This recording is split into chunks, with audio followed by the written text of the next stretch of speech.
এক জঙ্গলে এক বাঘ থাকত। শক্তি ছিল অনেক, কিন্তু মাথাটা ছিল বেশ বোকা। সে ভাবত, আমি জঙ্গলের রাজা, আমাকে কেউ ফাঁকি দিতে পারবে না। ওপাশে থাকত এক হরিণ। সে ছোট, দ্রুত আর খুব চালাক, সব সময় মাথা খাটিয়ে চলত। একদিন বাঘ খুব ক্ষুধার্ত হয়ে হরিণকে দেখল। দৌড়ে এসে গর্জে উঠল, আজ তোকে ধরেই খাবো। হরিণ মাথা ঠান্ডা করে বলল, তুমি আমাকে খেতে পারো, কিন্তু আমার একটা শেষ কথা শোনো। নদীর ধারে একটা দানব থাকে, সেই নাকি বলে তুমি নাকি তার থেকেও দুর্বল। বাঘ গর্জে উঠল, কি? আমার থেকেও শক্তিশালী? আমাকে দেখাতে হবে, কোথায় সে? হরিণ তাকে নিয়ে গেল নদীর ধারে।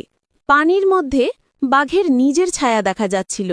হরিণ বলল, ওই দেখো দানব, তোমাকে দেখে দাঁত বের করে আছে। বোকা বাঘ নিজের ছায়াকে সত্যি ভাবল, রেগে নদীতে ঝাঁপ দিল। সঙ্গে সঙ্গে ভেসে যেতে লাগল। হরিণ দৌড়ে নিরাপদে পালিয়ে গেল। নদীর স্রোত সামলে উঠে বাঘ তখন ভাবল, আমাকে বোকা বানিয়ে দিল। সেদিন থেকে সে বুঝল, শুধু শক্তি থাকলেই হয় না, মাথাও খাটাতে হয়।